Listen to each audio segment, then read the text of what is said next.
Hello दोस्तों। तो आज हम आपके लिए एक रोमांटिक मूवी लेकर आए हैं। तो कहानी की शुरुआत होती है एक बार डांसर एमी से, जो कि बार में नाचकर और क्लाइंट को खुश करके पैसे कमाया करती थी। तभी बार मैनेजर एमी के पास आता है और एक रशियन लड़के को अटेंड करने के लिए कहता है। दरअसल दोस्तों, एमी वहाँ की टॉप डांसर थी और सारे क्लाइंट्स भी खासकर उसी के लिए वहाँ आते थे। एमी उस रशियन लड़के इवान के पास जाती है और अपनी गर्मा गर्म बातें करने लगती है। उसकी बातें सुनकर इवान भी खुद पर काबू खो देता है और वो लोग रूम में चले जाते हैं। रूम में जाकर वो लोग एक दूसरे के साथ खूब मजे करते हैं और सब कुछ होने के बाद इवान उससे पूछता है कि क्या तुम होम सर्विस भी देती हो, जिस पर एमी हाँ करके अपना मोबाइल नंबर उसे देकर वहाँ से चली जाती है और सीधे अपने घर पहुँचती है, जहाँ की वो अपनी फ्रेंड्स के साथ रहती थी। एक दिन अचानक से इवान का मैसेज आता है और वो एमी को घर पर सर्विस देने के लिए बुलाता है। एमी उसके घर सर्विस देने पहुंच जाती है और सब कुछ करने के बाद जब थक हार कर वो लोग बेड पर बैठे होते हैं तो एमी उससे पूछती है कि तुम इतनी कम एज में इतनी लग्जरियस लाइफ कैसे जी रहे हो, इतना पैसा कहाँ से ला रहे हो। जिस पर इवान बताता है कि उसके रशियन मॉम डैड काफी पैसे वाले हैं और वो उन्हीं के पैसों पे मजे करता है। और नेक्स्ट सीन में हम एमी को बार में देखते हैं, जहाँ की वो अपनी फ्रेंड चमकी से बात कर रही थी और उसे बता रही थी कि इवान बहुत पैसे वाला है और कैसे वो अपने रशियन माँ बाप के पैसे पर अय्यासी कर रहा है। ये सब वहाँ पे खड़ी एक तीसरी बार डांसर सुन रही थी, जो कि ये सब सुन के जल भन जाती है, क्योंकि सारे महंगे क्लाइंट तो एमी को दिए जाते थे। और फिर नेक्स्ट डे एमी फिर से इवान के घर पहुंच जाती है और फिर उनके बीच सब कुछ होता है। और फिर सब कुछ करने के बाद इवान उसे अपनी न्यू ईयर पार्टी में इनवाइट करता है, जिसे सुनकर एमी फटाक से हाँ कर देती है, क्योंकि ना की तो कोई गुंजाइश ही नहीं थी।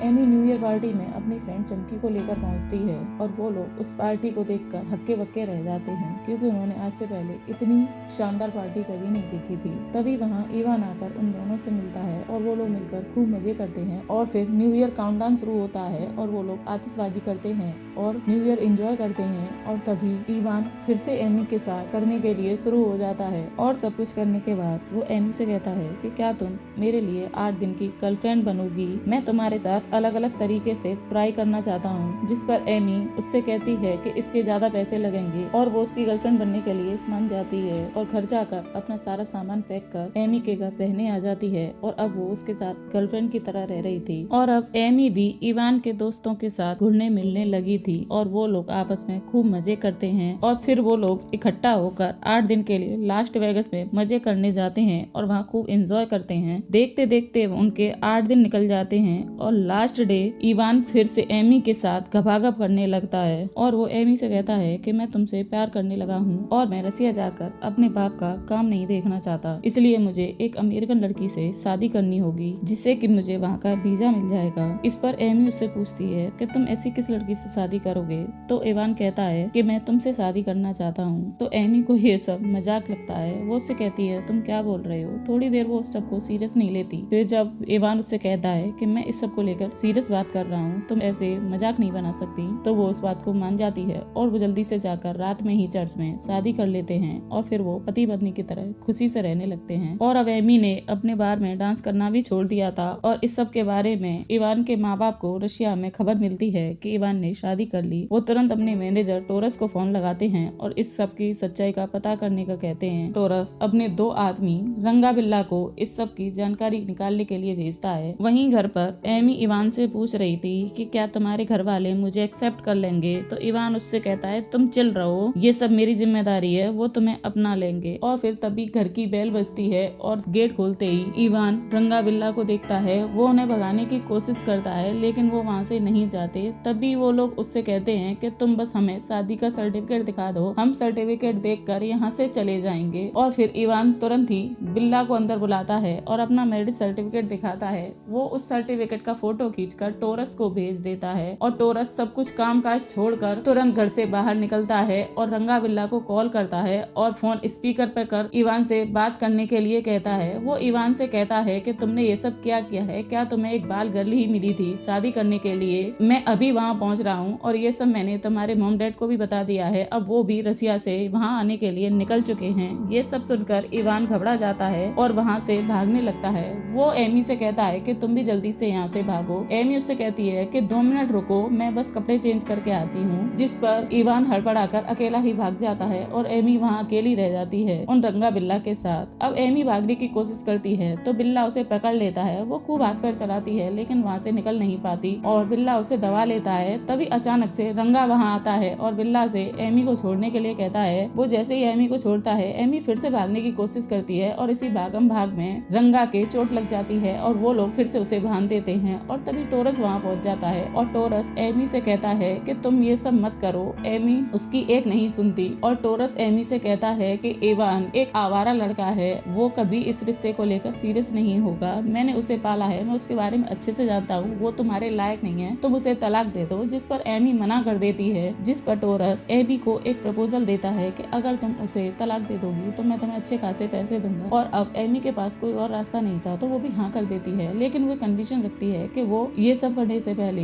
एक बार इवान से बात करेगी। और तभी वो लोग राजी हो जाते हैं और गाड़ी में बैठकर इवान को पूरे शहर में ढूंढने लगते हैं, लेकिन इवान उन्हें कहीं नहीं मिलता। तभी अचानक हम इवान को उसी बार में देखते हैं जहाँ पर एमी डांस किया करती थी। वहाँ पर इवान उसी तीसरी लड़की के साथ था जो एमी से जला करती थी। वो उसके साथ फुल ऑन मजे ले रहा होता है। तभी एमी की फ्रेंड चमकी उसे वहाँ देख लेती है और तुरंत एमी को कॉल करती है। एमी उन सब आदमियों को लेकर उस बार में पहुँचती है। वो लोग जाकर देखते हैं तो इवान फुल नशे में था, उसे कुछ भी होश नहीं था। एमी उससे बात करने की कोशिश करती है लेकिन इवान नशे में होने की वजह से उसकी एक नहीं सुनता और फिर वो उसे गाड़ी में डालकर ले जाने लगते हैं। तभी एमी गाड़ी में भी उससे बात करने की कोशिश करती है लेकिन इवान अभी भी नशे में था तो वो कुछ भी सोचने समझने के लिए राजी नहीं था। और फिर टोरस उन लोगों को लेकर सीधा कोर्ट पहुंचता है और वहाँ एक वकील से मिलते हैं और फिर वो लोग जज के सामने जाकर इस केस को आगे बढ़ाते हैं। जज जब एमी से पूछता है कि क्या तुम अपने पति इवान से तलाक लेना चाहती हो, तो मौके का फायदा उठाकर एमी तुरंत मना कर देती है और जज को बता देती है कि ये लोग जबरदस्ती मेरा तलाक करा रहे हैं, मैं अपने पति से तलाक लेना नहीं चाहती। और फिर ये मामला गंभीर होने लगता है और फिर तभी अचानक से जज उन्हें बताता है कि जहाँ इनकी शादी हुई थी वहीं उनकी शादी तोड़वाई जा सकती है। ये सुनकर टोरस गुस्से में लाल पीला होने लगता है और फिर सीधे टोरस इवान और एमी को लेकर उसके मॉम डैड के पास जाता है।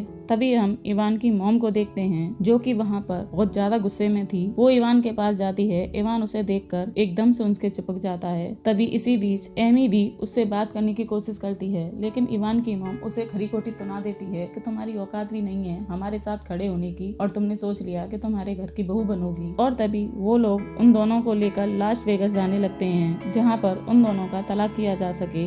एमी इवान से बात करने की कोशिश करती है लेकिन इवान सीधे सीधे कह देता है कि जैसा उसकी मॉम कहेंगी उसको वैसा करना पड़ेगा और वो जहाज में बैठ जाता है। और फिर एमी वहाँ पर दुखी होकर खड़ी रह जाती है और पीछे बिल्ला खड़ा उसे देख रहा होता है। वो उसे शांत कराकर जहाज में बिठा देता है और फिर इवान की मॉम उससे कहती हैं कि तुम्हें हमारे साथ रशिया चलना पड़ेगा, जिस पर इवान भड़क जाता है और अपनी मॉम से कहता है कि मैंने ऐसा किया ही किया है, मैंने तो जस्ट एक बार गर्ल से शादी ही की है जिससे मैं अपनी लाइफ के मजे ले सकूं। ये सब सुनकर एमी भड़क जाती है और इवान से कहती है कि अच्छा हुआ मैं तुम्हें तलाक ले रही हूँ, नहीं तो साला तुम तो मेरी जिंदगी छंड करके रख देते। जिस पर इवान की मॉम भी एमी से एग्री कर जाती है क्योंकि उन्हें पता था कि इवान अभी जिम्मेदारियां लेने के लिए कैपेबल नहीं है। और वो लोग जाकर सीधा लास्ट वेगास कोर्ट पहुंचते हैं और एमी इवान को तलाक दे देती है। जिस पर वहाँ खड़ा बिल्ला कहता है कि ये सब करने के लिए इवान को एमी से माफी मांगनी पड़ेगी, लेकिन इवान की मॉम माफी मांगने के लिए क्लियर मना कर देती हैं। और फिर बिल्ला उसको लेकर घर जाता है जो कि इवान का घर था जहाँ पर वो सिर्फ एक ही रात रह सकती थी। वो वहाँ उदास बैठी थी।